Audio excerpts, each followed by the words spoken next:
Hey everybody, welcome to Getting Stoked. Want to jump in real quick and tell everyone how you can connect with the show. You can follow me on Instagram, Twitter, and Facebook for constant updates, events, and whatever ramblings and going on I might be involved with.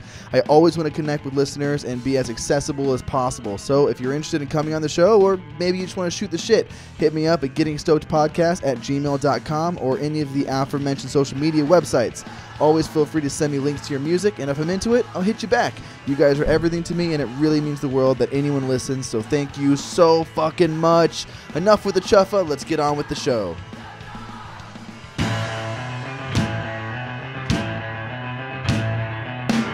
Hello. Looking good. Cool, man. It only really comes to the left. Yeah. Okay. Sorry, yeah. It's just gonna be. It's just the left. That's cool. I keep spacing. I need to get that's fine. a stereo cable. Oh, right. And so I need to go to Guitar Center and do that. I feel you. All right, homie. You ready? Sure. Cool.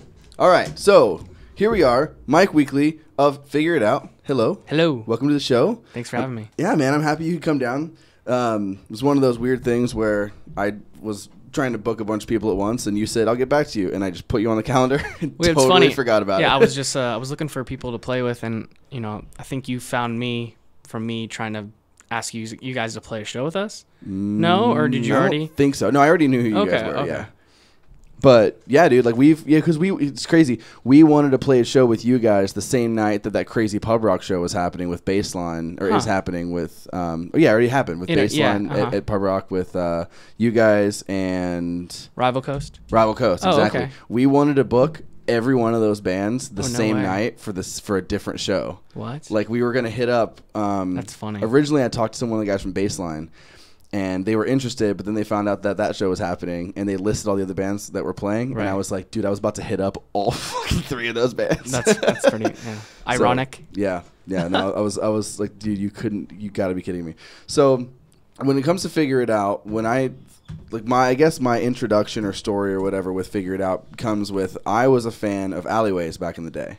Oh, okay. And which is Jake West's old band. Mm-hmm. And that was before I was in the music scene at all, really. Okay. And I found them, and I thought they were phenomenal. And I was like, holy shit, I can't believe these guys are local.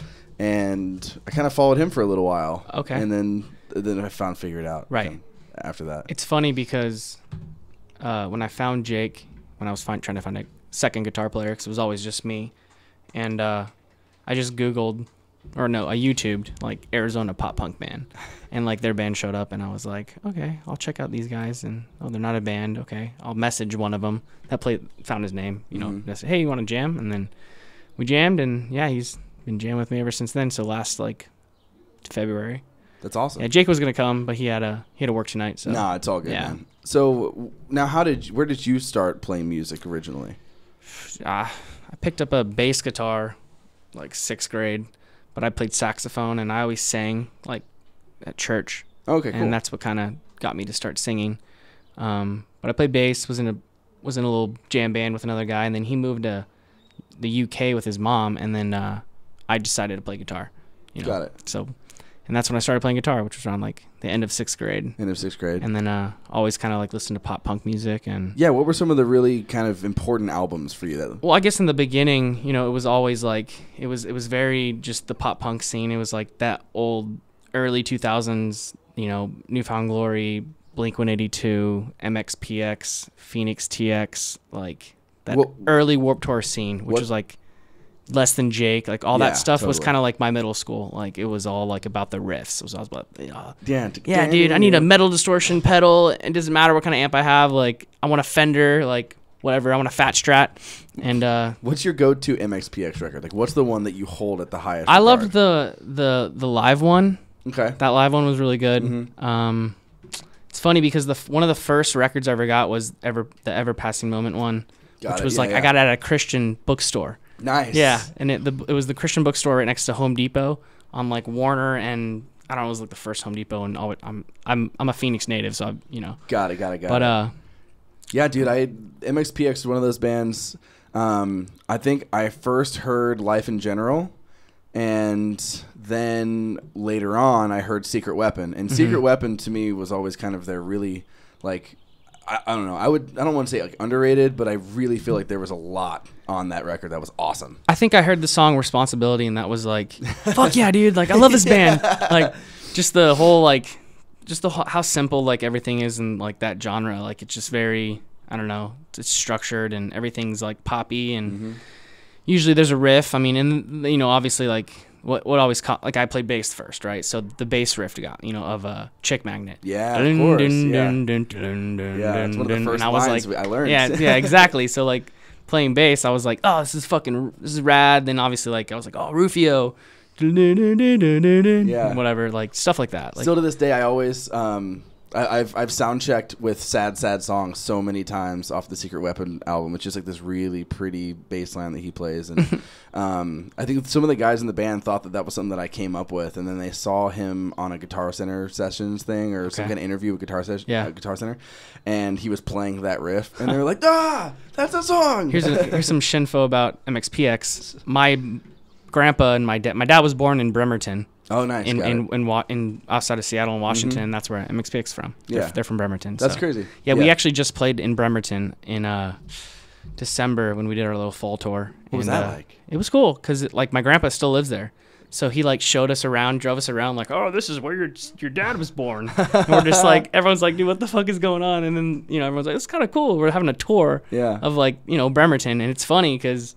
It's a very like it's like a Navy town, just the Navy Yard's down there and people work at the Navy Yard, and it was very different, other than like playing Seattle, which is like the city, and then like over there it's like its own little community, but it was a good time. Places like that are usually where all the best crowds are, though.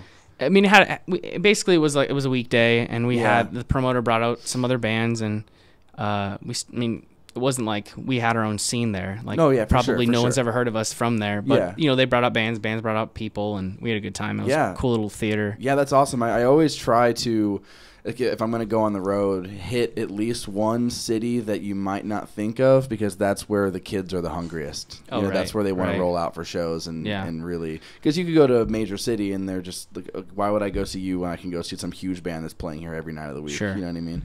So, but all in all, it was an experience. That's awesome. Yeah. It was weird because it was actually a little bit more closer ties to me. So of course, yeah. So when was this? When was this tour? It was like December 12th to like this 19th or something. No, the 9th to the 17th, and we basically started Salt Lake. We went up to Seattle. We didn't have any shows in between Salt Lake, but we got to Seattle and we played Bremerton, then Seattle, then we played in Portland where my sister lives. Got it. So all in all, I don't think we paid for a hotel. Like, that's amazing. Only once we paid for it, and that was in Omaha. Yeah. Like on the way to Seattle, which was great. So just because, it was a combination of kind of my family with some people I knew through college. Yeah. So that's awesome, dude. Yeah. So now, when it comes to like Figure It Out, how did that kind of correlate? How did that become a thing? So basically, I had a party. I went to the University of Arizona in Tucson, and I was my parents bought a house. They owned the house, and I wanted to have I never had a backyard show. No band ever in the backyard, and my roommate at the time had a background of music. He played bass, and then our current drummer, went to U of A as well, and we just let's do some songs and throw a party in my backyard for my birthday. It was my last semester, last time in that backyard for my birthday. So we did some covers like Lit, Pepper, Blink, just a bunch of stuff. We made up a song, just a joke song, and we threw just a show in the backyard and got everything together. I always had our equipment down there, jamming, and I'd always jam, and I wasn't really looking to be in a band. Yeah. Just had my shit and still played guitar, my acoustic and stuff like that. And threw the party and played some songs, and good things happened after. Girls liked it. Nice. I'll keep it PG. And and after that, people just, kind of praised me. We're just like, dude, you're so good. Why haven't you been playing music for the past 4 years in college? Yeah. I know kids kind of use college as a way to get bigger, you know? And I don't know. I didn't want to. I think I didn't want to do it. And then after that, after I graduated, I could have stayed there for another semester and just worked and kind of partied still. But I decided to come home, and I recorded 10 songs with my buddy one of my first drummers in one of my first bands who lived in Ahwatukee, and we did 10 songs, and that's when I just tried to start a pop punk band. And Got it. Now, was he one of the founding members of Figure It Out? No, he was just well, you could say he was, because he helped write the drums, but no, he just recorded it, helped me write it, did all the drum parts, and you could say he was definitely a founding father of it. Got it. But founding member, founding father. So now, how did you find the initial lineup that ended up working on the first EP? Basically, me and my current drummer were the first ones to write the first EP. Okay. We just kind of met Matt Good through my buddy Eric, who's in Bless the Fall, and he just got me connected with him, and we hit it off, and I kind of wrote off Nostalgia, which is most of my stuff. Mm-hmm. Kind of reminds me of like my, kind of like I was talking about before, like old middle school pop punk stuff. Obviously, these days it's a little bit different, but 4 or 5 years ago when I first wrote that first EP, it was kind of like, what's fun, that's kind of like party music mixed with kind of like a little bit of, 5 years ago, I guess it was a little bit more easy core-ness was kind of the cool thing. That was the thing, yeah. But I've had 2 bass players. First one was my very first like best friend who's his brother played bass, so he played bass. Got it. And I was like, hey, you want to be in my band? Like, you still live in Phoenix. I kind of convinced him. And then he got married, and then this other kid who was friends with our drummer convinced him to play bass, and that's when we started doing we wrote the second EP together. Got it. So now, where did the songs come from for the first one? Were those songs? I think they were just songs. They were just songs or? I had throughout college. Got it. Songs, probably especially the first 10 songs that were like my demo songs were all kind of like things I wrote in college, and I just needed to, get in the recording process again. Yeah. Where did you guys record that at? It was in Steve. It was in his garage. The 10 songs, yeah. He went to MCC. Yeah, he had some good equipment. Yeah, that's not a garage EP. Well, no, the 4 songs. The 4 songs, where you started from. That was with Matt Good. Okay, got it. Yeah. So he just had all his stuff. He did a lot of the local like metalcore, metal bands. Yeah. And so I was kind of something different for him.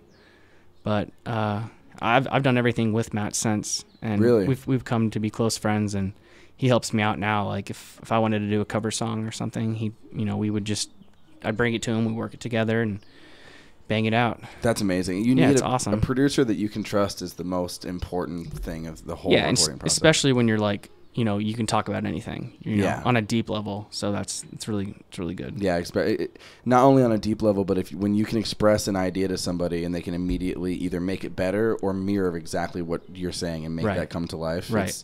It's much more than just being an engineer and pushing buttons. There's plenty of people who do that, but to be a producer and not rewrite all of the songs, there's a fine line between someone who's just going to push the buttons and someone who's going to rewrite your parts. A producer is in its own right is it's a form of being an artist. Of course, yeah, absolutely, yeah. We've worked. They help you paint the picture. Absolutely, yeah, man. We've been working, we were working with Matt Alderwood for a long time from Troubled Minds, and he was just like our boy. We immediately we unfortunately didn't record our full length with him, which was stupid, but everything else we've recorded with him is great, and it's just one of those things where it's like you go into the same studio and it's home and it's comfortable, right? And you don't want to feel like you're just like pissing money away or have people staring down at you when you're recording. Yeah, and he's definitely pushed me, and he's still pushing me. That's good. Like, I want to do a full length, and he's like, don't bring me anything that sucks. He's like, he like straight up, like the other day I went in like 2-3 weeks ago, brought him some stuff, and he's like,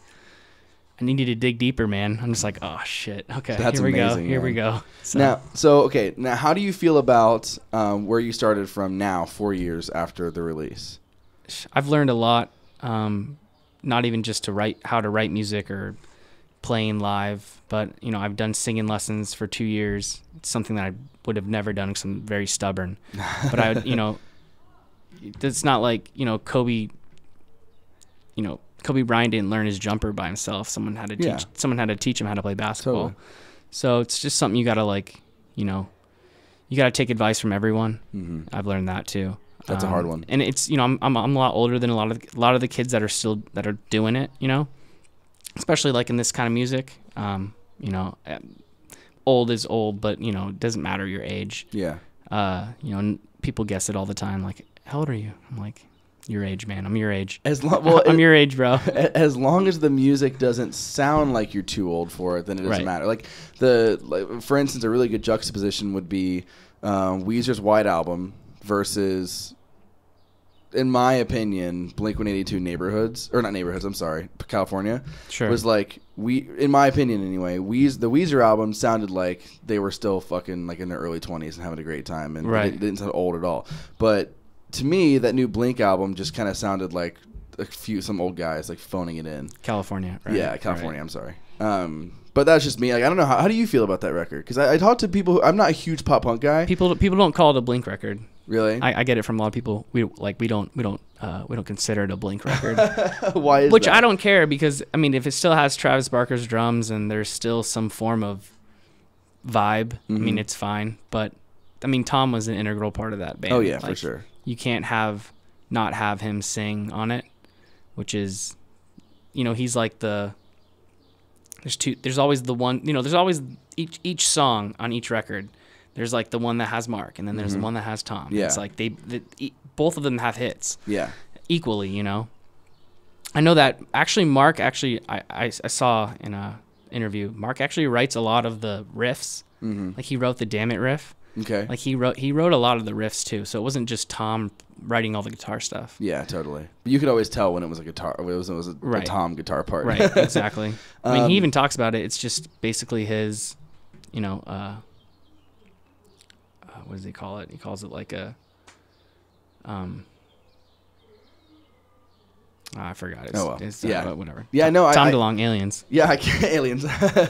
Yeah, I come from Alkaline Trio is probably what I would consider to be my favorite band. I've every album, I know every word. That's like that band has one of those really crazy cult followings that I'm definitely it's actually deep into. One that I never got into. Yeah, so, see, it's cool, and it's one of those bands where either you I'm not really into it, or you just like tattoos on my face how much I love this band. See, Thrice is that for me. Thrice is like that too. Thrice is my cult band. Yeah. Yeah. Every song, every freaking drum part. That's amazing. Yeah. So yeah, those are my guys. And that was the thing, man. When I heard that Ski was going to be doing it, I was happy for him, because I was like, dude, fuck yeah, you get to be a rock star now. That's going to be awesome. Oh yeah. But then I heard the record and I was like, these are not your lyrics. These are not I could tell that Mark wasn't writing them. I know that these are your lyrics, and I mean, you don't have to be writing about vampires and goblins and whatever the fuck, but still some of those lyrics, I was like, really? I think it had to do a piece with, who the hell produced it? Oh, it was John Feldman, wasn't it? Yeah, Feldman. Yeah, a piece of Feldman. I mean, he kind of. I mean, from what I hear from people who have done records with him, he kind of takes it on. He does. Oh, yeah, for sure. He's a hardcore kind of rewriter. He leads it. Yeah, if you give him a song, he rewrites it himself, and he's like, all right, this is your song. Yeah, definitely. And that sucks, because I liked Feldman when I was growing up, because I was a huge Used fan. I loved the Used when I was growing up, and he was the guy that founded that band, and I always liked him for that. And then he went on to produce the self-titled Foxy Shazam record, which I was also in love with. So I thought he was great. And then I started to look closer at his discography, and I was like, really, Hillary Duff? Right? Really? Red Jumpsuit Apparatus? Late era Red Jumpsuit Apparatus? Right. What the hell? And that new Goldfinger record too is questionable. Well, it sounds like California. Yeah, it does. Yeah. You're right. Yeah, But damn, we pulled back the curtain. We've gone deep. We went all Alex Jones on Blink-182. Yeah, we did. Yeah, dude. I loved that band when I was growing up, man. Still to this. Okay, what's your Blink album? What's your go-to? This is the Blink album for me. Take Off Your Pants. Really, Take Off. Take Off Your Pants. Yeah, that's a great one, dude. Yeah, that mine's Enema. I mean, I could say Enema too, but it's just Take Off's production is just so much better that I don't know. I guess I'm such a nitpicker when it comes to production. Really? Yeah, I guess so. Yeah. Because there's a lot of records. I mean, if you listen to that Taking Back Sunday record, that first one, there's this squeak in it. You can hear it the whole time. Just some frequency is just killing you, and it's just it bothers me so much. It's hard for me to listen to it now. It's just stupid stuff like that. I guess it's just from over time listening to new records and how good production is now, here's a great example, Circus Survive. If you ever listen to them, their first stuff is just, it's good, but then they have this new stuff and it's this super polished, really great sounding, beautiful stuff, and you're just wow, it's like this color blue, but then it's like this color blue that's vibrant, you know? I don't know. Yeah. I guess it's like looking at HD, like it's like watching a movie. You want to watch it in HD or you want to watch it, all shitty in 460 or whatever the hell it is. Yeah, no, I got you. But there's something to be said about both. Like with me, like I still really like VHSs because I'm a fucking movie dork, and right. I like old horror movies on shitty VHSs and stuff. Uh-huh. And I'm like that with music too. But like I don't know, when it comes to polish, like I like polish, but like I don't want it to be too glitzy. If that Sure. makes sense, I want to hear a little bit of little rock. Yeah, I exactly. guess, in it. Right. Which was kind of the problem with, again, my problem with California was I felt like it was too polished. Too polished. The only thing that sounded good was Travis Barker sounded like an animal, like right. always. Right.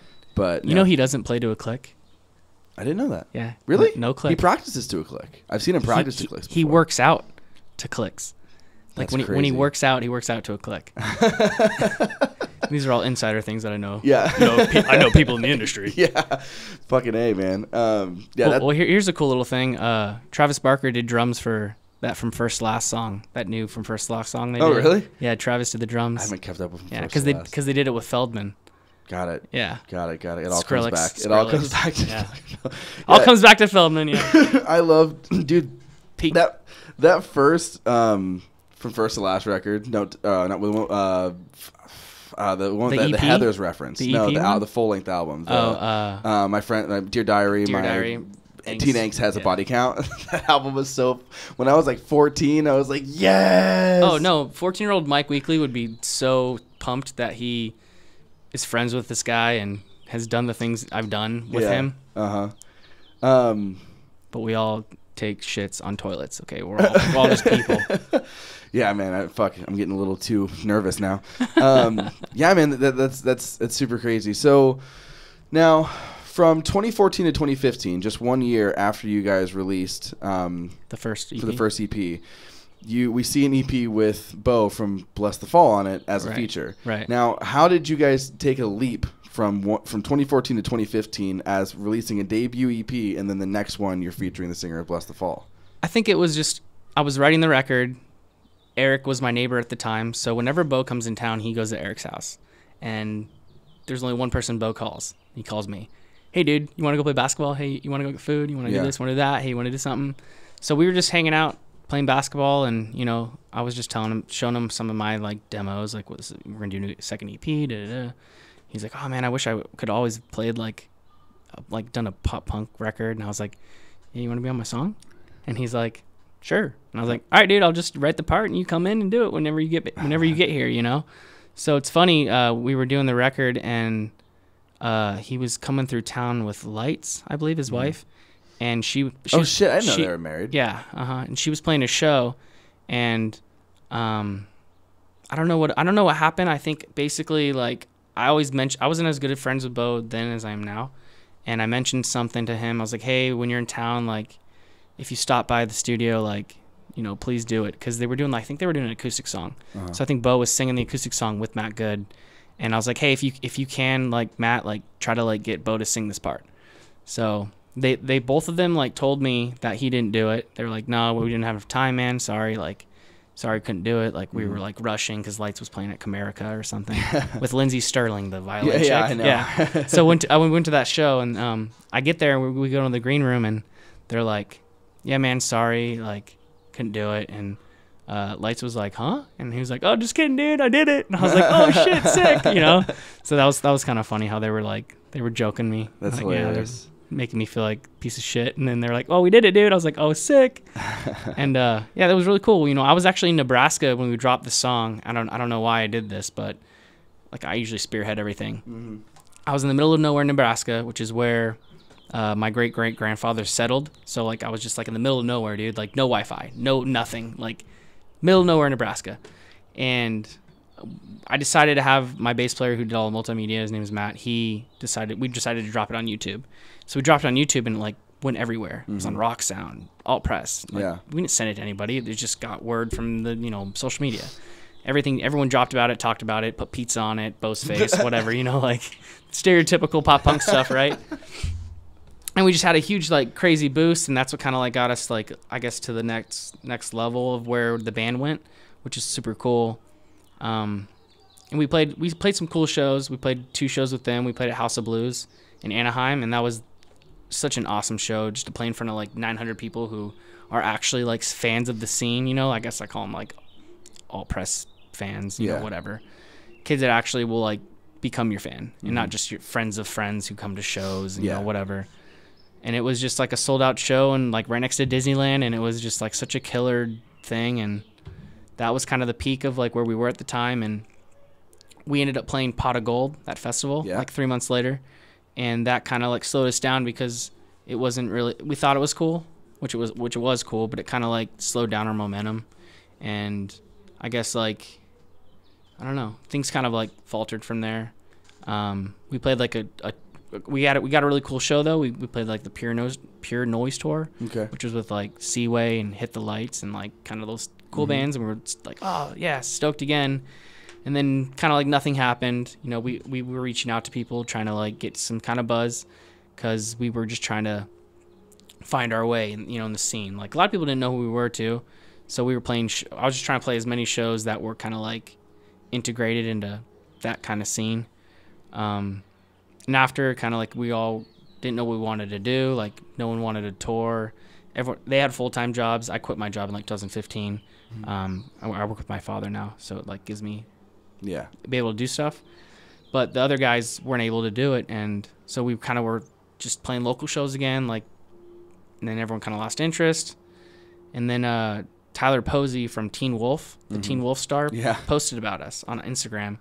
It was funny. I was hungover in an airport in Denver after a bachelor party, and like I'm just looking at my phone, like, who the hell is Tyler Posey? Yeah. And then I click it, and it's like got like 1 million likes. I'm like, what the hell is going on, dude? Like, who the hell is this guy? And I guess that kind of like jump started it again, and then obviously you get your high, then you go back to your lows, and especially now when everything is so like instant, where you make a post and then you forget about it the next day. Well, it's everyone's attention. Yeah, there's something new every day. There's no like rock stars anymore. Everything is so sequestered into these little. I guess it's which is cool. It's a social media thing too. Now you have to stay constant, and it's a constant thing, and people can be kind of intimidated by it though. I am. I'm definitely like. I wish I was like 21 and all my friends had social media and talked on it 24/7 and reposted everyone's stuff. Because now that you're at my age, no one does. Everyone has, children, so it's a little bit different for me. Especially like how if I put my life on the internet, like then like if other people see it that are with my family or whatever, like it's kind of just stuff like that. But now that like I don't really care, like I'll do whatever now. Like, it doesn't really matter to me. Shouldn't really care. Like, definitely. No. Yeah. I mean, it's one of those things. I don't know. I guess my family is relatively small, and I've always kind of been the same way in a certain sense of I've always been vulgar, and I've always had a darker sense of humor, and I've always been kind of I've always valued shock value a lot, and those are things that I've always had that I've taken with me my whole life. Right. So no one's surprised that I'm just like saying fuck on the internet every week. Like it's I guess it took me a while before I could be like, okay, I'm gonna put fuck on a song, which I did. Last record I said fucking on. Yeah. So like, and it was funny. Good for you, man. You feel good? Yeah, I feel good. And here's something else funny. The song was on 93.3. They do like that. The Moe's show. Yeah. So we had our song on there, and I don't know if they didn't check the song or something, but it said fucking on the radio. Nice. So I was like, good for you. We're badass, and I'm pretty sure they cut it off after that. No joke. Yeah, man. Like, it's so funny. My parents and even my grandma and stuff will comment on posts that I make and be like, "I'm so proud of you." Yeah. Meanwhile, like the last episode. So I did an episode with Baseline, and the episode opens. We're referencing the Red Hot Chili Peppers poster that I have behind me, right? And like the music fades out, and you just hear us go, "Dick sucks," and it's like my grandma's like, "Good job." So like I don't know. That's the thing. I'm starting up the YouTube videos and stuff, and there's gonna be plenty of rants and crazy stuff on there. I don't want to go like too controversial because I want to be, my thing right now is I spent a really long time of my life, all of my teenage years pretty much, being really cynical and really angry and really angsty, and I've kind of like gotten to this point where I just want to be Mr. Positive all the time, and I want I'm so pissed off at the world in certain ways. The only way for me to change anything is to radiate as much positivity as possible. Yeah. So without trying to sound like some kind of bullshit Instagram motivational poster guy, you know, I have to basically, I'm in this point where I have to manage, how can I put a lot of positive stuff in the world while not seeming like a cheese ball. Right. So right now I'm just putting curse words in everything that I do. But yeah, like, or trying to be like very critical on real issues. Yeah. Without being such a dick. Exactly. So that's the line. Yeah. I didn't understand that. I try to like tell younger bands. I talk to younger bands and younger musicians, and I'm not the most famous guy in the room. Whatever. I'm not even whatever. No one knows my name. But like I tell them, like, you gotta be honest with people. If like this band wants to play with you, you gotta be like, hey man, like I want to play with you, but like you gotta get a little bit better. You gotta get a little bit better. Like, I mean, I'm not against anyone who wants to be in a band.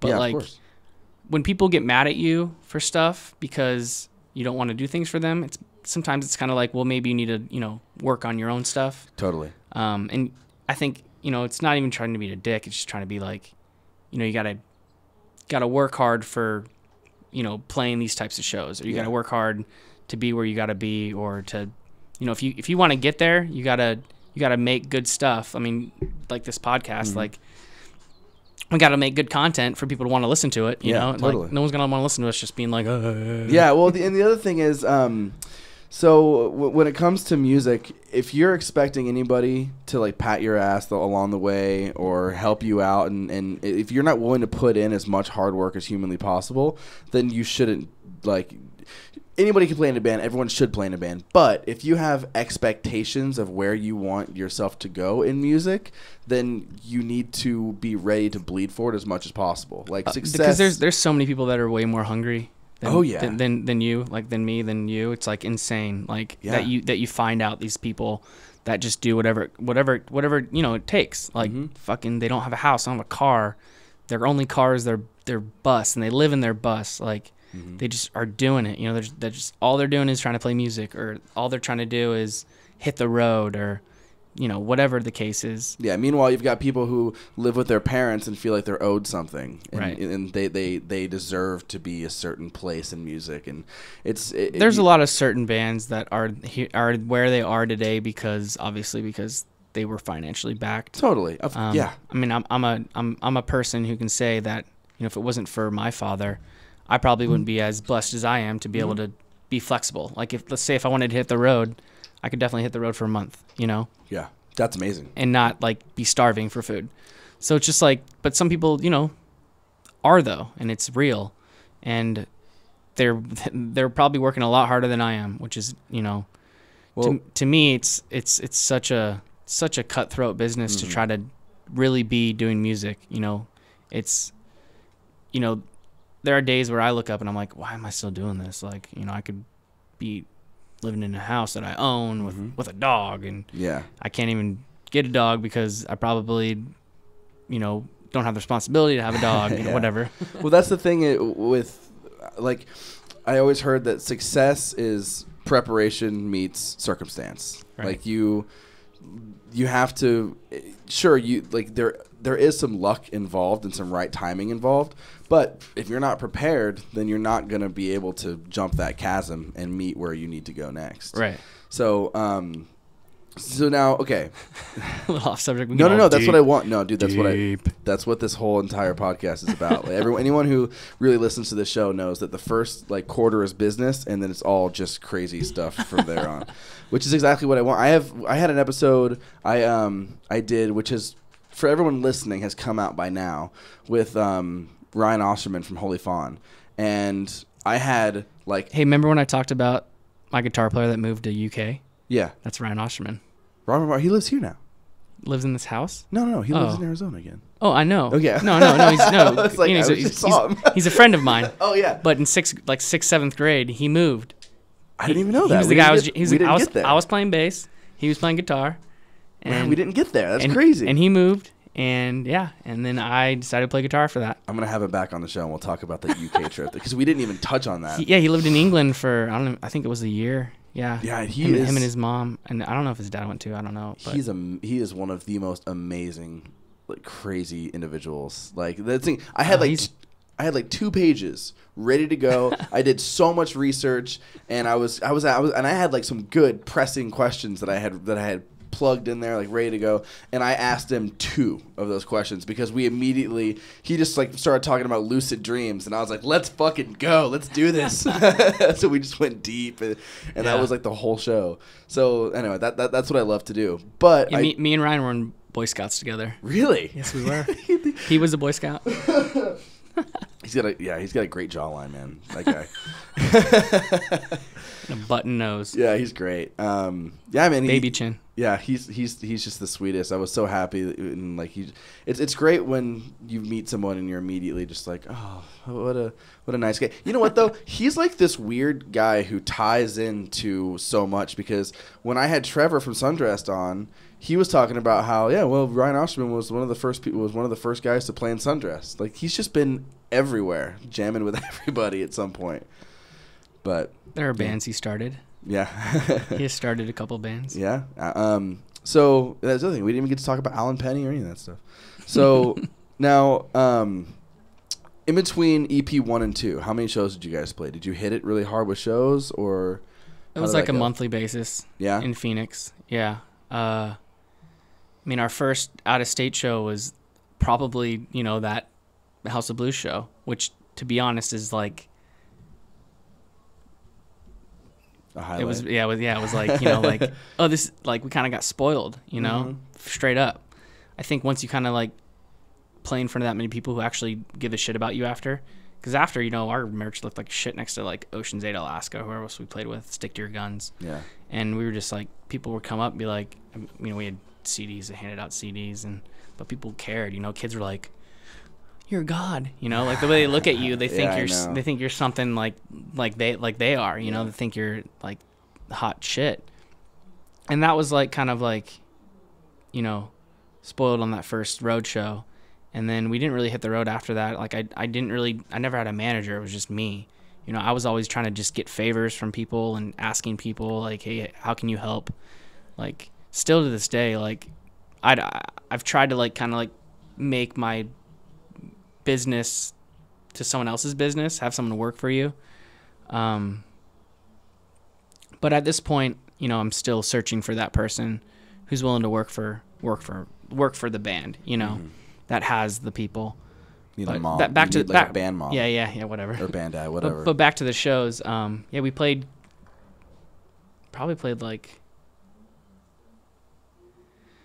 at Livewire when Livewire first opened. Nice. We played there like twice, just because I knew friends who lived in Scottsdale and that bar industry. Mm-hmm. We played there twice before it kind of picked up and got like a bunch of little shows. Played Marquee with Catastro, like in the summer.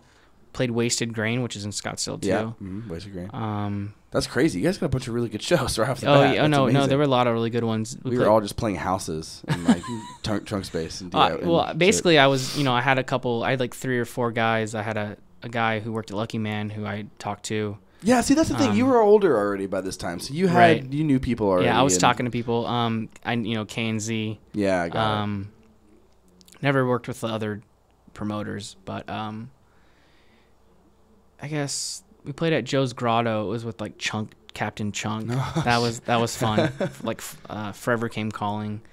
That was like our first kind of like. Well, actually, no. We played with a band called Ghost Town in the underground, and they were like a Fueled by Ramen band. Oh, okay. And there were so many little girls there. It was insane. Like that basement was packed with little girls, and we were just like, what the hell? We're playing this like really grungy. Mm-hmm. This was when like it was like a lot more, like.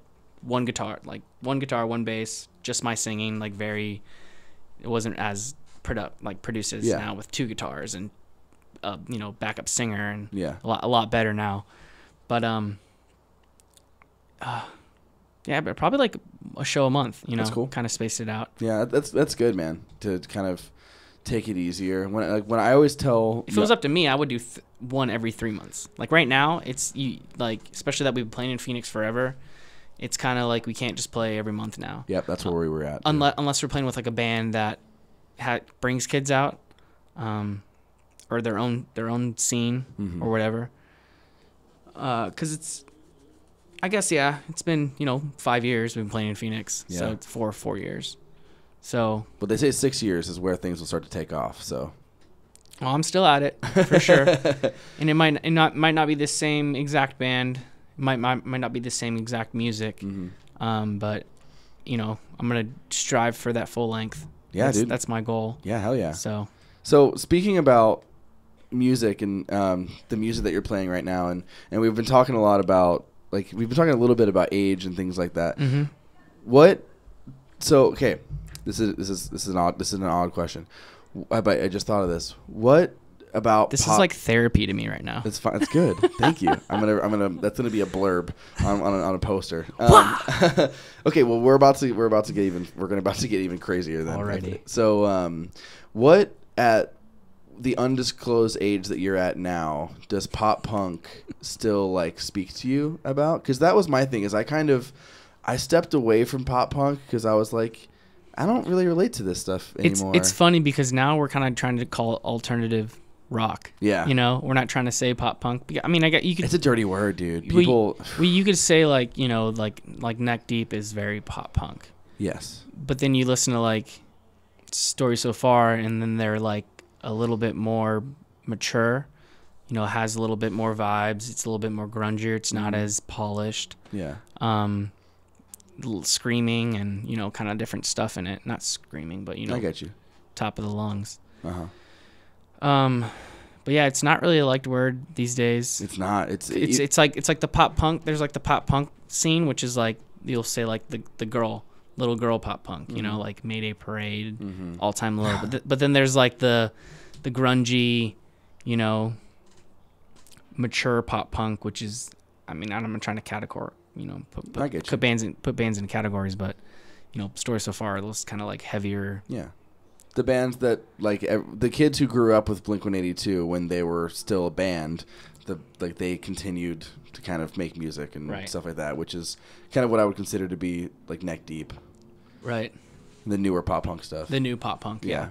So, yeah, no one likes that word. Yeah. They really don't. And even when I was talking to Baseline too, Baseline's we're incorporating a bunch of other elements and things like that and changing it around. Well, that's what makes things better though these days. Yeah, absolutely. It's that's what it's hard. When I bring things to Matt, he's like, I don't know if you should be doing this kind of stuff still, because you're not some very cute looking teeny bopper 5 Seconds of Summer looking kid. I like this producer. I don't think you're ever gonna be able to get in that scene because you're not a teen idol. You shouldn't try to be a teen idol. Because I'm really good with my melodies. I'm really good with singing. Yeah. That kind of your pop. nods are on point. I'm really good at pop. Yeah. Pop's my thing, but maybe I'm not the pop kind of face for the pop music. Pop god. The pop god. Well, I think of not Baseline. I'm sorry, Bayside too. I feel like Bayside's one of those bands who they were never really pop punk, but they kind of aged into themselves, I guess, a little bit. And they're one of those bands that I could stick with as I got older and as I grew up, as opposed to Newfound Glory or Census Fail, which Census Fail didn't start out as what you consider a pop punk band, but they definitely are on that road now. Oh no, their new record is straight right? Pop. Okay, cool. That's what I was thinking, because I was talking to somebody else. I wouldn't about call that, it and they were nah. I wouldn't be like pop punk, but it's definitely a pop rock. Yeah. It's a pop. I was surprised. It's very up, which is honestly better than what they were doing. Yeah, that middle era was weird. I liked the Let It Unfold You, Well, that was still pop. That was still totally pop punk, dude. You think so? It was just minor chords, dude. That's all it was. It was just pop punk. And it was just chords. open 8, open 8/3, whatever. It's It true. was just drop D pop punk. Yeah. I don't know how to put that. Right. Yeah. Before Easycore started. Right. It was the I guess you call it people would call it post-hardcore. Yeah. Which is what I would consider Thrice. Really? You consider Thrice post-hardcore? In the beginning. In the beginning? Yeah, Well, they were very punk, though. There was a lot more going on. First record was punk. Oh, they just riff kings. Yeah. Riff masters. Yeah, dude. I heard. When you talked about inspiration, like Blink was my first inspiration, but Thrice was like to keep playing guitar. Yeah, they definitely were the guys. That's awesome. Yeah, they're one of those bands. It's funny. I never got into them. I found out about them through watching Fuse TV as a kid, and the album with the crazy artwork on the front that starts with a V, I think. Vayesu. Yes, yeah. That's the album because that was on Steven's Untitled Rock Show all the time, and that was like the stuff that I knew from them. Image of the Invisible, probably. Yeah. Just whatever's really popular, and I never super got into them, but I liked a couple songs off that. I think I liked the singles, and then I listened to the album, and I was like 13, and I was like, nah, I don't understand what's happening. Now people yell like Slayer. Yeah. Well, we used to yell Deadbolt, which was like that was like the Thrice song back in the day. Like it had the riff and like the piano in the end, and it was very just like if you like ever listen to like Chiodos or any of that kind of stuff after or whatever, it was like the pre-rec to that kind of music. Yeah. You know. Totally. Chiodos, man. Yeah, Craig Owens. Man, that was that's another band people don't talk about anymore. People don't talk about Chiodos anymore. But, well, I mean, there wasn't much to talk about. Yeah, there wasn't much to talk about. It was just a lot of trying to sing high. Yeah, but anyway, like I was thinking. Yeah, no, it is. There's just certain bands who, like the bands that I pledged all of my allegiances to when I was a teenager, kind of kept carrying on that same thing. And as I grew up, I was like, nah, I don't want to. My friend's over you. I'm cool. I like my girlfriend. Right. It's like, you know, and I kind of grew away from it. But I know that there's something to be said about the youth of it and the fun of it. But there's also a lot of really, really painstakingly honest and emotional pop punk songs. Right. We're just going to keep using that term and understand that it's a broad spectrum. I mean, I would never like take those records right now, and I would never be like, yo, dude, like you've never heard Newfound? Like, listen to this. It's the best thing ever. Like I would never do that. Yeah. But like with all those records, like Phoenix TX, dude, like no one even knows who they are sometimes, and you're just I like, don't know who they are. Yeah. So there you go. Like, you know, I wouldn't be like, hey, dude, this is the best record ever, or whatever. You know, it's kind of just a nostalgia thing. Like it was that time. It was the coolest thing, and it was the jump around. It was in every freaking movie. You know, like pop movies. Like it was pop culture. So it's hard for like, you know, the new generation to really care about it.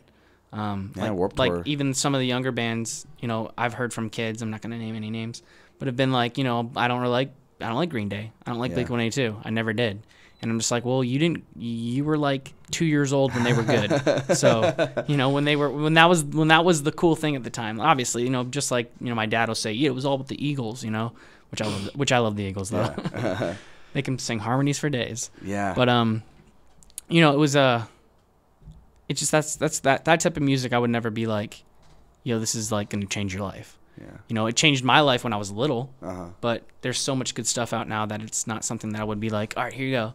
Yeah, now blow your mind. Now the pop culture stronghold is Gucci Gang.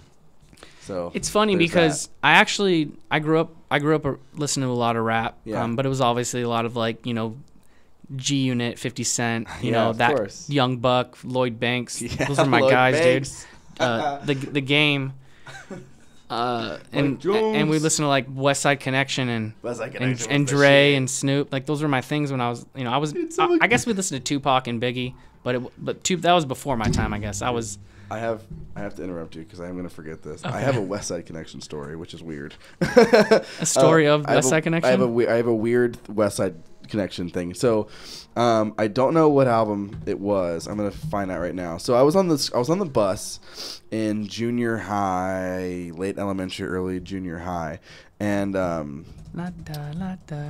someone on my school bus.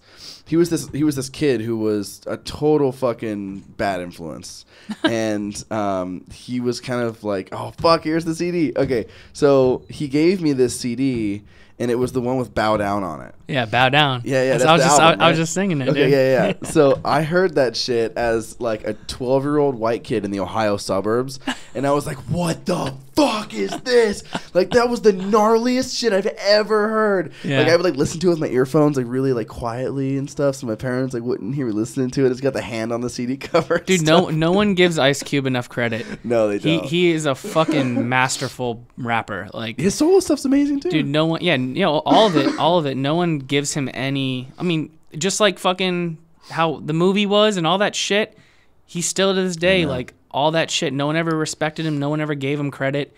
He had the bars, man. He still had the bars. He kept going with the bars, and now he's rich as fuck. So it's because of Are We There Yet? oh well, I mean, come on. He's an older man now. I know. But I think that was that when he started making all those kids. when you movies. when you have kids, like, I guess we'd understand. I don't know, maybe. Yeah, I know. I'm sure we. That's what I've always heard. I've heard that when you have kids, Everything changes. Yeah, your whole life. Yeah. Which you know I get, but no, back to the point. Ice Cube had bars. Ice Cube was dude, that fucking God, that CD. Like, you know how they did this whole thing. They're asking all these new rappers, like, is Tupac good? Oh yeah, that's the whole thing. All these kids are talking shit about Tupac. They should be doing his Ice Cube good, and Ice Cube would right now fucking rap battle the shit out of them and fuck them up. Dude, I know.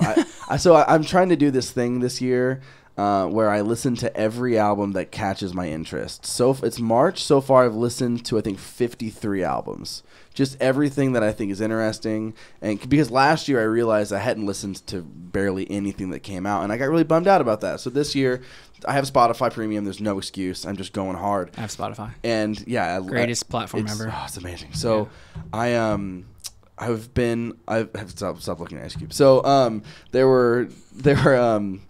was throw up the dub. Yeah, I was listening to stuff. And I was like, you know what? I have no choice. I have to listen to this new Lil Yachty album. And I got to be honest, and I'm going on record, it's not as bad as I fucking thought it was going to be. It's funny because it was better than the new Tech 9 album.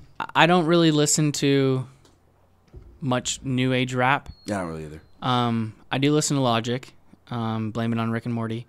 But that was my favorite Rick and Morty episode ever. That whole thing where fucking Morty's like in the. Well, it's funny because I actually knew about Logic before that.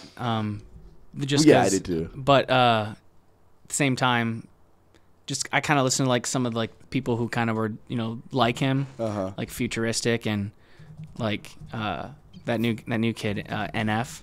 Dude, Logic Futuristic was really cool for like a week. And then I was like, all these fucking songs sound the same. They do. I mean, they really do sound the same. But I mean, I can put them on and kind of just like in the gym. Like, it's kind of it's gym workout stuff for me for sure. And he's a local guy too. Yeah. So like stuff like that is stuff I'll kind of like. I'll be like, okay, I'll listen to that. Like you talking about just like listening to records. I listened to the new Fall Out Boy record, and that was a mistake. That was a hard one. That was a mistake. That album. I was talking to somebody too. Someone I posted on my Instagram about. I stuck through it. I listened to the whole freaking thing from front to back, and I was just like, oh God, it hurts. Dude, when I was listening, like, I was never a big Fall Out Boy guy. Okay, that was a time where I was listening. I wasn't either. I was listening to like 50 Cent back then. Mm-hmm. I kind of got out of my whole emo phase. Like, well, back then it was, I guess, emo then and emo now is completely different. Totally. Back then it was a scenester. Yeah, totally. MySpace. Yeah, my top 5 friends. But like, top 8, my top 8.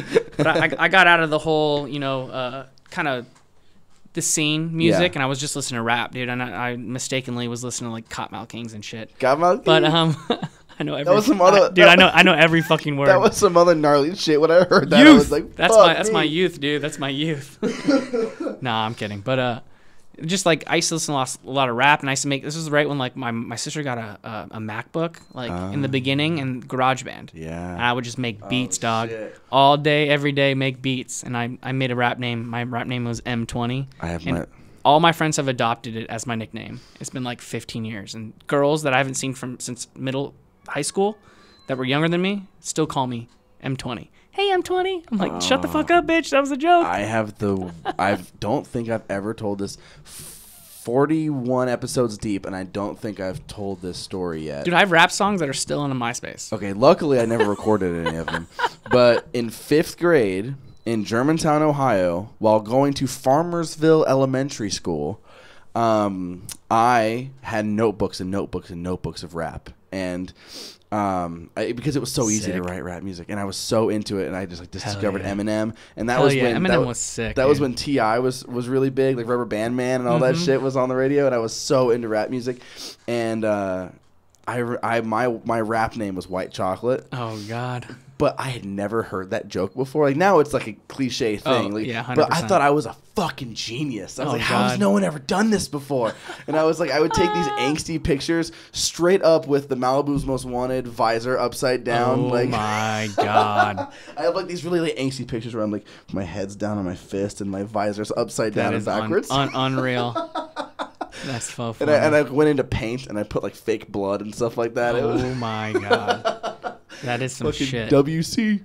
Holy. Oh, shit. I know, dude. That was one of those. Like, I haven't had anybody on here talk about rap, so we haven't gotten in deep into that. But no, yeah. So that's honestly like it's funny because I feel better now. I write music right now, and I just do Logic, and I have my interface and my speakers, and I just use like the Logic X plugins and whatever. There you go.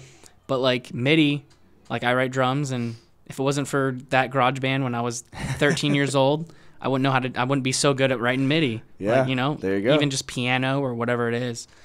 It's funny because that is actually, another kind of piece of me that I never really kind of put on my like. We're talking about putting yourself on the internet. Yeah. Like I could have easily just done that shit.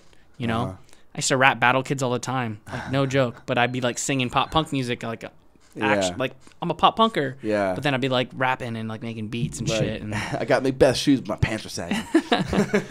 Which is, but it's funny because, I picked up GarageBand and I used to make beats and used to rap on them and used to be made fun of, but like I'd still like, then I would like make raps talking shit about people and like kids loved it. And it was just like no one ever heard it outside of my high school. Totally. But we used to like just like make, I had this song that was called the '08 Massacre, and it was talking shit about the class of 2008.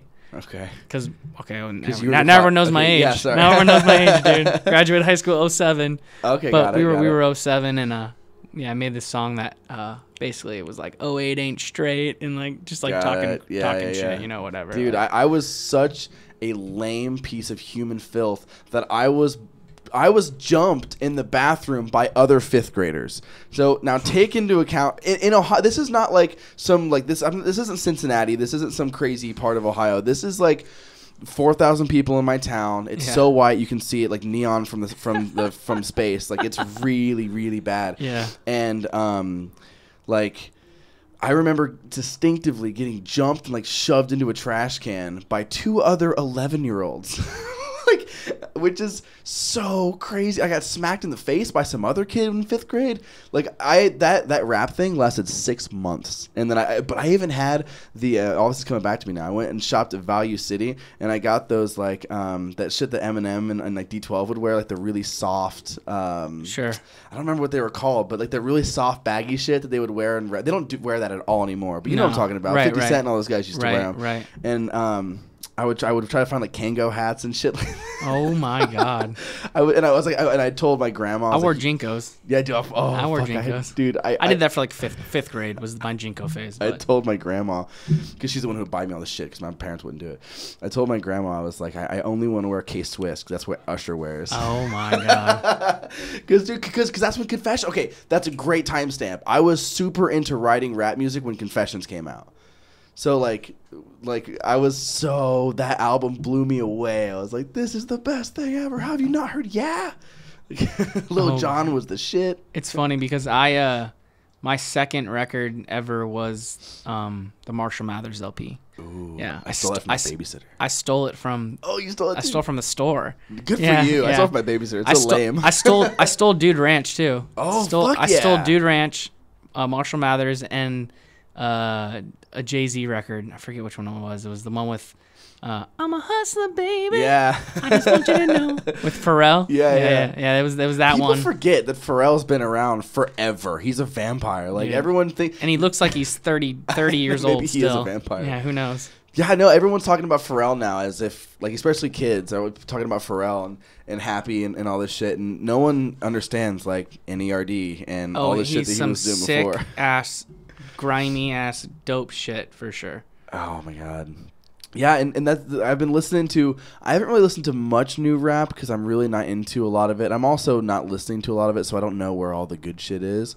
But like the new Tech Nine album is not good, and he's not doing the chas all the time, which is refreshing. Yeah, because that was my downfall. I liked Tech, and then literally I noticed that he does that percussive cha thing at the end of every bar, and as soon as I heard that, I couldn't unhear it, and from that point on, all I heard was the chuzz.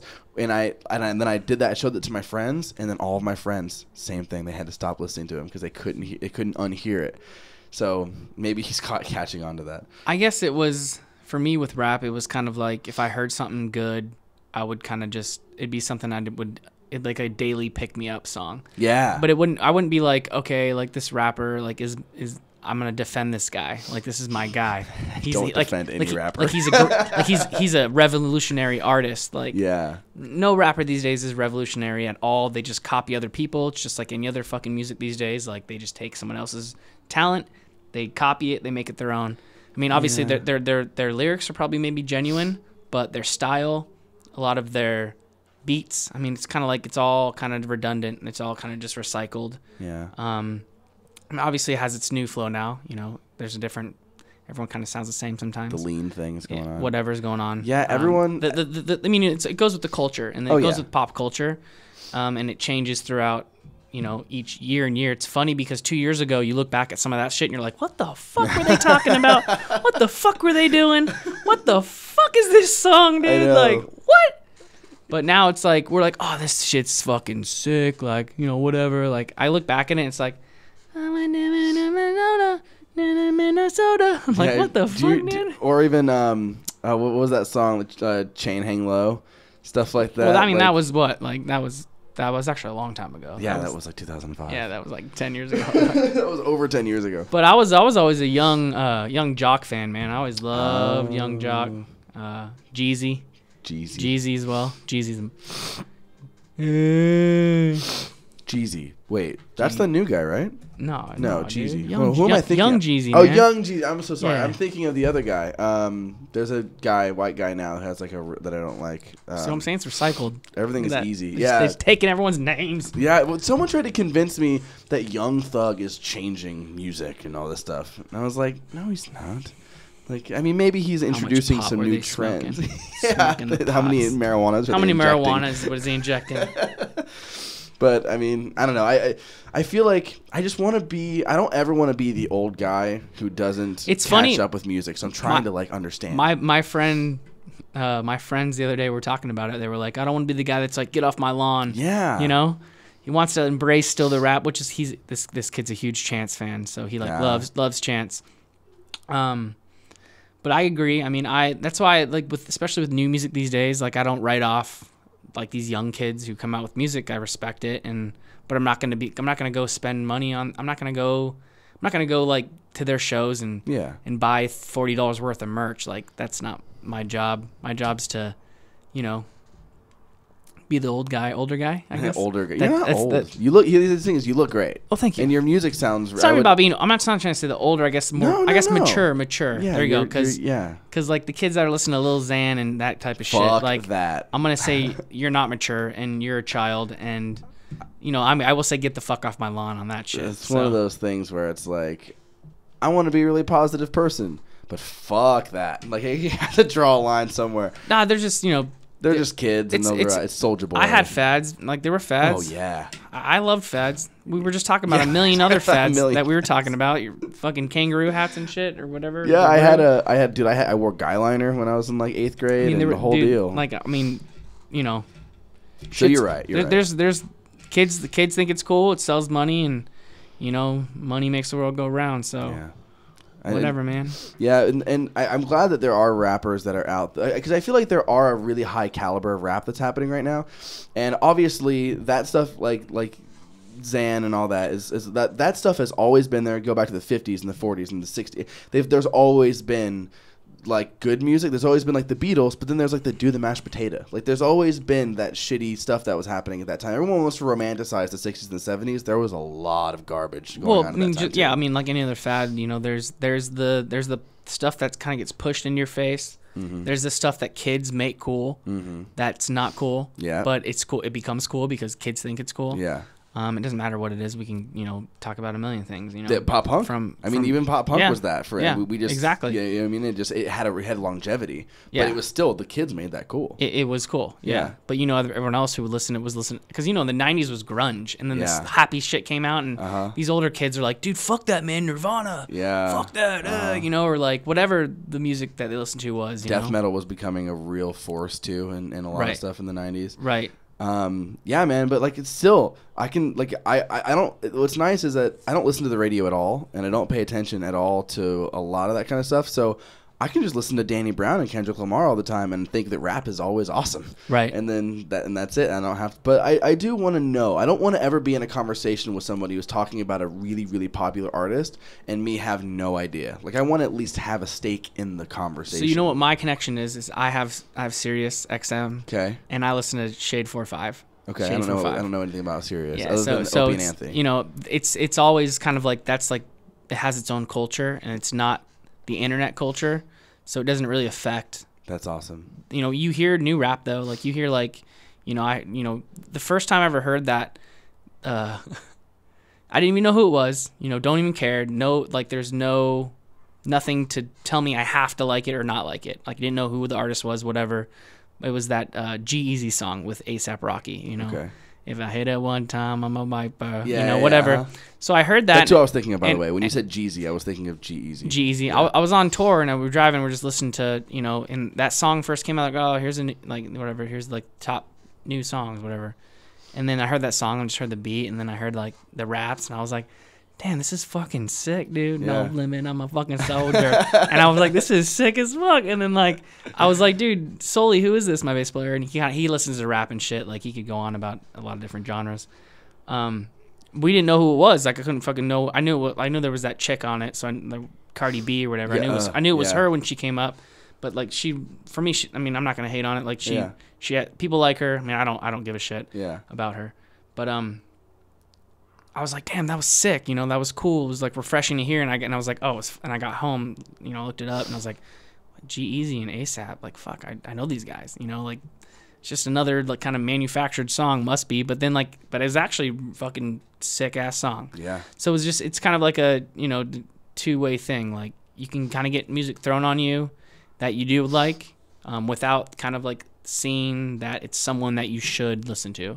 Totally. That they're telling you to listen to. Yeah. But I was just like, damn, this is sick, dude. There's really there's really popular music that I like that I like or that I can listen to. Like there's certain songs that come on the radio like every once in a while I'll be in a parking lot or I'm driving in my car for whatever reason, phone's dead or don't have a CD or whatever, and put on the radio.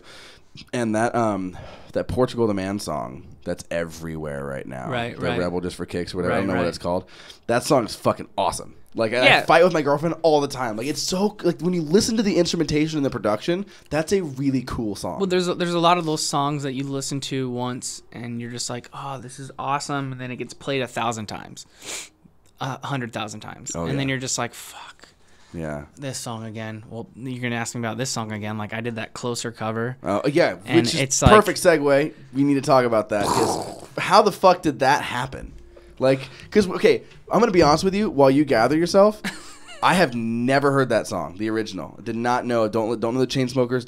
Didn't know that song. I think I had heard like the like in somewhere passing, like in the at a bar or something. Because when I heard your cover of it, I was like, this sounds really familiar, but that might just be because it's like a really poppy refrain and whatever. Then I just didn't think about it. And then I was listening to it with my girlfriend because I was getting ready for the podcast and stuff, and I was listening to it in my car. I was like, hey, this is the band that's coming over or whatever. And she's like, I think this is a cover. And I was like, nah, no, it's not. This is a great song. This got Na Na Na's in it. He mentions Blink-182. They totally wrote this song. And then she looked it up, and she's like, this is a Chainsmokers song. And I was like, what the? And then she put on the original, and I was like, what the fuck?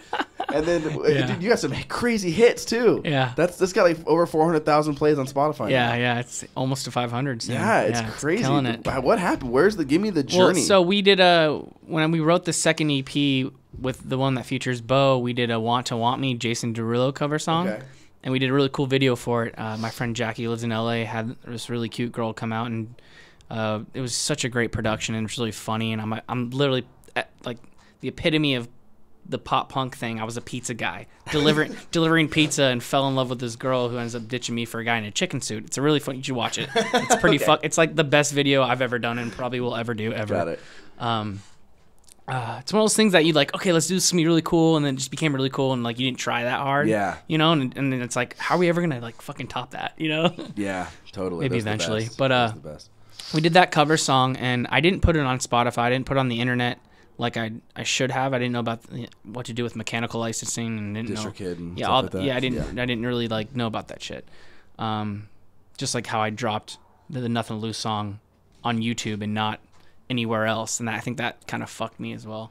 But whatever. Anyways, did that cover song, and it just had a really good thing. You know, a lot of good praise. Like had like a lot of shit. It was before kind of like Facebook had that shitty 3-second view bullshit thing, where if you put money on a post, like it literally would get to people, and the algorithms were all fucking shitty. Yeah. This is like 2015, dude. This is when you could. I remember I put like $100 on my Facebook page, and I got like 400 likes on our page, and I put like $100 down to like, hey, advertise. You put $100 down now, you might get like 7 views, dude. Who knows? Yeah. Like, but it still makes a huge difference, but like it was insane back then. Like Yeah. like a couple years ago, it was just so much easier because the algorithms weren't as unfavorable to you now, which is so stupid. The fact that we're talking about this is stupid. yeah. But anyways, so that cover song, did really good, and I wrote 2 songs in the summer. We did 2 songs in the summer. I did a remake of one of the very first songs I did. It was called Playboy Magazine. Okay. And we did the song Don't Let It Be. And we didn't know what to do. We didn't know if we should release it or like trying to like use it to like sell it to like try to like shop for a label or managers or whatever. And Eric from Bless the Fall was like, dude, like listen to this song. I was on the radio, you know, at the time. And I was like, he's like, you should cover this. Like straight up. They say Tucson in it. You went to U of A. They say Blink-182 in it. Like that's our band. It's our favorite band. And I was just like, no, I don't really care, dude. Like, whatever. Like, he's like, dude, just do it. Like, you know, Our Last Night's killing it right now. It was when Our Last Night kind of like started like doing all those covers. And I was like, all right, whatever, I'll do it. So I called Matt. I was like, hey, let's do the song. Like, I have it all pre-pro'd out. You know, I'm ready to go. So we went in there and we busted it out. And, yeah, we released it, like, just to throw something out there because the band was kind of, my bass player left. You didn't need to get rights for it or anything like that? How's that work? Basically just rewrote the song and then, you know, purchased the mechanical license for it, which basically pays like a percentage off of everything that's sold. We do TuneCore, and it takes percentage of that song being streamed, and it gives it to it's basically like a royalty percentage. Got it. For having the mechanical. So I still get like a percentage from it. Yeah. So I don't have to deal with any of that shit, which is great. Yeah, it's great. But we actually put it on Facebook with the video and everything, and I put like fucking like $400 on it, dude, you know, like to promote it, and it got taken down like 3 days later. Why? So I guess Facebook is a third party, and they can't pay royalties for views and stuff. So they, you know, there's no way to pay the people, you know, like on Spotify, where, you know, it's a two-party thing, you know. It's not like Facebook, where it's kind of like your internet, right? You know, you download shit. You have Cox internet or whatever it is. Yeah, Cox. You download shit. Well, like, you don't get in trouble for downloading shit. Cox does, because it's their internet. You're just using their service. Yeah. You know, so Cox has to tell you, hey, dude, stop fucking downloading torrents. You know, Yep, that happened once. Or we'll cancel your shit. So it's like, it's the same fucking thing. So like, they just had to take down the post and tell us, hey, don't do it, or we'll suspend your account. So which was a bummer, because like literally, dude, I put $400 on it, and that thing already had like 100,000 views, and it was like 100,000 views in like 2 days. It was unreal, and it was probably gonna go even more. it's crazy because Our Last Night still does it to this day, and they still kind of pump it out. So there must be some kind of deal they have or something. I don't know what's going on. But fuck, I need to drop more money. Jesus Christ. Oh, I don't know. Dude, because I've dropped just $30. I don't do it anymore. And we dropped $30 on the announcement that the band broke up. And that shit went fucking everywhere. Sick. Like, we usually on Facebook we get like 4 to 5 likes per post, right. And we got like 100 and also 100 plus. Also, the thing with it is it needs to be there needs to be organic activity also though. Like people need to click it for other people to see it. So like luckily because that was big news, everybody was the more clicking people click it, the more people comment, other people see it, and then it kind of the algorithm picks up. Exactly. We basically what we wanted that to do. We didn't want to get new followers from that. We just wanted our own people to see it, and unfortunately, even for our own fucking followers to see that, we had to pay for it. Which sucks. Yeah. But so what? We got a couple people though. Someone messaged me like, "Man, we found you guys. We really like it. It's bummed out that you're breaking up." I was like, "Shit, I'm sorry." Damn. So we did the Closer song, put it on the internet, and already posted it on everything on Spotify and iTunes, and the We Are Triumphant record label reached out. Okay, we're doing a compilation.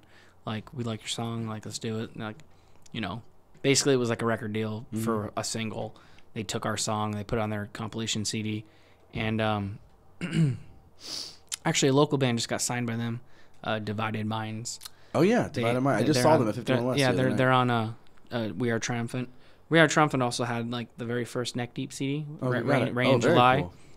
So I was like, okay, cool. It sounds cool. Like whatever compilation, like the song's just sitting on there doing nothing, like whatever. Like so he put it on there, and they ended up putting it on some playlists, and it kind of just you got around like that, and it's continuously being added to people's playlists. Like you can track that shit. Yeah. And it's still doing well, and it kind of helped out everything else on our songs, which is, if it was up to me, dude, I would do a cover every fucking month. Like, I mean, it wouldn't be probably as good as the next one or the before or whatever, but could be. But I think it's just a thing, like, a lot of bands, a lot of musicians, the only way they're going to get somewhere is if they play something people know. Mm-hmm. It's just like anything else. Like, it's just a type of kind of way to reach out to people to hear your voice, like, or your style. Because people heard my song and they were like, "Oh, this kid's a good singer. They have a cool vibe. I'll check out their other shit." And maybe they became fans. Yeah. Which is funny because when we played in Seattle, like these two girls came out and they were like, "Yeah, we heard your cover on a Spotify playlist and we started listening to your music and they bought merch and there you go. It was all because of the cover song." Yeah. So I mean, it's a good grabber, like to pull people in. You think of like Five Finger Death Punch. That band? Often. Well, I mean, but like, but like they're huge, Yeah. It doesn't matter what they do or who they are. They did a cover song, and they are where they are today because of it. Yeah. I Prevail. There's another giant band now. Yeah. Don't know why, but they did a cover song. They did a cover song? Yeah, I don't remember which one, but it was they did probably a cover song. The whole Pop Goes, whatever. Yeah, Pop Goes. It was. Well, it's funny. A lot of just like me, for example, a lot of bands on Spotify, the biggest play on their songs is a cover song. Yeah, that which is the thing. I had no idea that it was even. Yeah, that's funny. Yeah.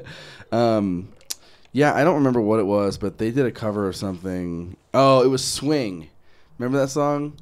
Oh, bitch, shake that ass, I'm moving. Yeah, they covered that song, and that was the first time I heard that. Oh God. Like, don't drop it down. Yeah, it was like really intense. But well, I thought it was really cool when Data Remember did the Kelly Clarkson song. Oh yeah, because that was actually pretty good. Since You've Been Gone, and then they did the Cable Car song, and I think that kind of like those are two things that kind of it definitely helped them get other fans, because even like some of my friends who aren't really like band people, they don't like band shit. Yeah. They're corporate, I guess you could call them, bro. Fucking sellouts. Corporates. They loved Day to Remember, not because of their breakdowns, not because they're screaming, but because they just thought like those songs were like they stuck out to them. They're like, this is really cool, like aggressive cover song of a song I love. Yeah. Yeah, with the Day to Remember, I don't have any opinion on them whatsoever, other than that song "All I Want" is fucking sick. Yeah, that's a good song. I love that song. Well, here's another one. 4 Years Strong. They did a whole cover record. Yeah, I remember that. And that was I found about them because they did that Blink song. Mm-hmm. It's funny. Newfound also. They always did. Oh yeah, they had albums. Yeah. like 2 or 3 of like screen to stereo. Yeah. And they were like genuine cover songs from Kiss Me was awesome. From movies, right? Movies. Yeah. So it was a little bit different than it was like your stereotypical like radio song that we're gonna cover. And the Breakfast Club song that they covered too from the end of Breakfast Club. Dude, they did Titanic. Yeah. Every night in my dreams. Yeah. I know he's talking about Newfound Glory. It's funny. We just did a Riot Night, which is like a emo night, and Jordan was there. Nice. And I befriended him, and we've hung out a couple times. That's cool. Yeah, he's a good dude. That's good. Yeah. Yeah, they're one of those bands that like after whatever happened with their guitar player and everything. Right. There's so many memes now about like. Did you see that? Do you follow Hard Times? I don't know. No. Okay. Do you know what it is? It's like they make fun of. It's the Onion, but for like punk rock. Yeah. music. Right. Yeah. They have an article they just posted up that said pop punk frontman shunned for dating age appropriate woman. Oh wow. And which is like fucking hysterical because this keeps like there's coming out. Yeah, there's just everyone in the scene because it's all younger fans, kids that kind of poke around with like the band guys. Yeah. But a lot of band guys, don't really know what to do with their kind of like fame. Yeah. I'm not talking about just like pop punk guys. No, in general, yeah, totally. You could say any fucking, I'm sure like Justin Timberlake was banging chicks that were 14 years old when he was 18. Like, damn.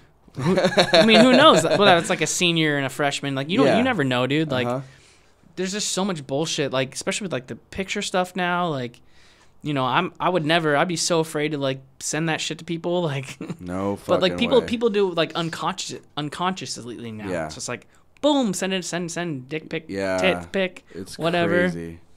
But yeah, and then the scene's all, like the brand new dude who got shunned because of his relationship stuff, and it's crazy. They dropped that record, and then I was like, this record's tight, and then like that happened, and I haven't listened to it since. Probably. What happened? Everyone's talking about. I guess it was like he had a relationship with like a girl, like from long ago, like when he was younger. That was younger. I don't know. Yeah, I don't know anything about it. Yeah, either. I don't know. I know that was like everyone was talking about it, but I never heard the full story. Like it's funny, all the controversial shit. Like people will like send me messages and stuff, but I don't really fucking care, to be honest. Like yeah, I don't know. I'm not really much of a gossip person. Never really was. Yeah, no, I totally. Yeah. So I know. It's so easy to get sucked into. It is what it is. That's the other thing. It's so like you'll talk like about I fucking hate I hate following alt press and all that shit because all they do is post either like some bullshit story or like some clickbait teeny bopper, whatever. I mean, the new band right now for them is that Water Parks band. I swear they're posting about that band. I don't even know who they are. Who is it? Water Parks. I don't know them. Okay. Well, it's like they post about him every day. They like last year it was like all-time low every day. There's an agenda for each, person, but yeah. But no, I just don't really care about the gossip shit. Like it doesn't really fucking get my boat floating. That's good. That's good. Yeah. I mean, a lot of people. There's some people who just fucking like. They live off of it, man. They need it, and it's really really fucking unfortunate. What's not unfortunate though is the seeming future for Figure It Out. Oh, let's get back to the band. What do you guys have going on next?